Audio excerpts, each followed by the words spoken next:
Okay, everybody, today I'm going to show you some things about how to use Google Sheets to manipulate some data.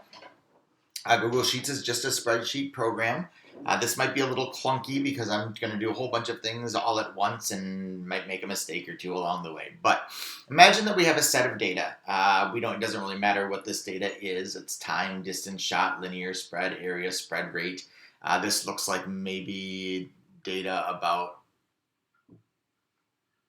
something coming out of a gun or something. I don't know. Anyway, it doesn't really matter. So we've got time, we've got distance shot, we've got linear spread, and then we've got this column over here called area spread rate. So a few different things I'm going to show you how to do to manipulate this data. So the very first thing I want to show you is a formula.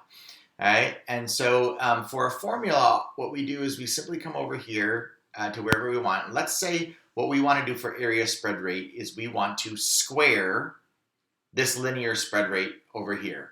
Okay, so I'm going to go ahead and I'm going to, in this box, I'm going to press the equals. That tells it that I want to do some kind of calculation. And what I want it to do is I want it to square whatever number is in this box to the left. So I could put a 2 in there, but what will make it more powerful and easier is if I just click that box and then it says I'm going to take whatever is in C2. And then we want it to square that. So our keystrokes for squaring are going to be the caret button and then a 2. Now you'll notice that that just squared that automatically. All right, we can do this with any number of formulas. There's also some functions up here. You can use these functions too if you want to average things or things like that. But you can put any equation in here that you want. Just make sure you're using parentheses when you need to use parentheses, etc., to keep things together. All right, so that's number 1. We put a formula by putting equals in and then selecting our particular cell that we want to do, manipulate, and then whatever we want to do with it in that particular case. Okay.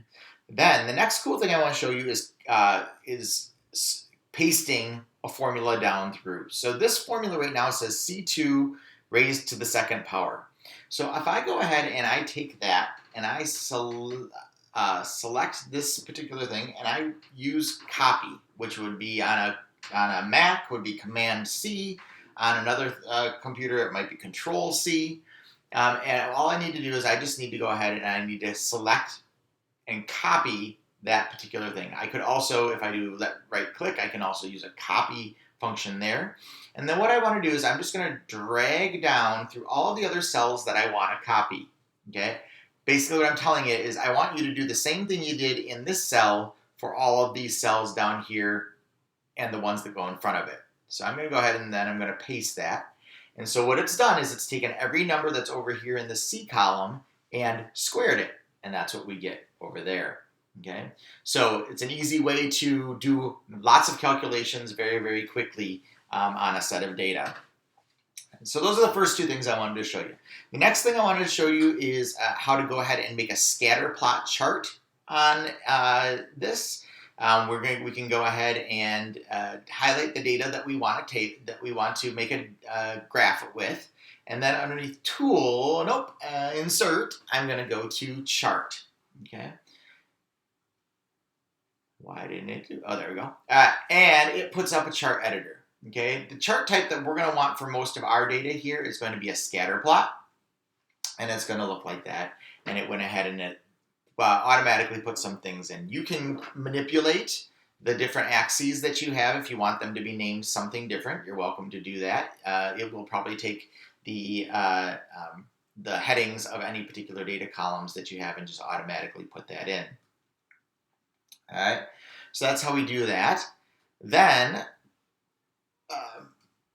we can edit or customize our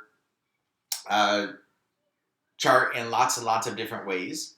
The one that's going to be most useful to us here is going to be what falls underneath series. And under series, what we're going to do is we're going to go ahead and we might want to add in a trend line.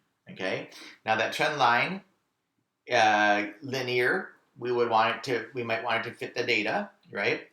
If you want it to be a different kind of line, we can go ahead and put those in. This is a pretty straight set of data, so it's not going to do much different for us, but there's our trend line.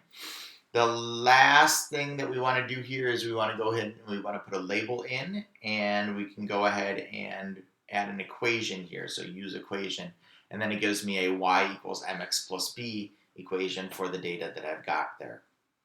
We can also put in the r squared value. The closer that an r squared value is to 1.00, the better or the more linear that my data is, the better that my data fits whatever type of graph that I wanted it to be. All right, so that's this particular one here. I'm going to go ahead and show you how to do another graph. Let's say they're not in consecutive columns. You're just going to go ahead and select the column that you want to be in, and then what you need to do is either using Command or Control, you go over to a different column and hold that down, Command and Control, and then you can select that full column as well. This allows you to graph columns that aren't right next to one another. So I'm going to go ahead once again and I'm going to insert a chart. There it is. I'm going to change my format to scatter. I'm going to go over to the customize function, go to series, add in my trend line. Want it to be linear again. I'm going to show r squared. Ooh, look at that beautiful r squared value of 1 up there. And I can also put in my equation. Okay, that allows me to figure that out as well. All right. What happens if it's not a linear equation? Well, let's take a look at our last set of data over here. So I'm going to select that, Control or Command to select this set of data here, and we're going to graph that as well. So insert chart, there it is, okay, and same thing as we had before. This one already came in as a scatter chart for us, so that's good, and we'll go to series for this. Add a trend line, and you'll see this doesn't quite match the trend line quite as well. If we do an r squared for this, and 0.95, not as good as those other ones that we had. So this is likely not a linear equation in any way, shape, or form. We can put an equation on there, but it might not match up very well. And then we can go ahead, if we wanted to try to find something else that matched a little bit better, we could go ahead and we could do a polynomial. Oh, that one matches very nice. That's probably a squared function as we go there. That's what we're looking at.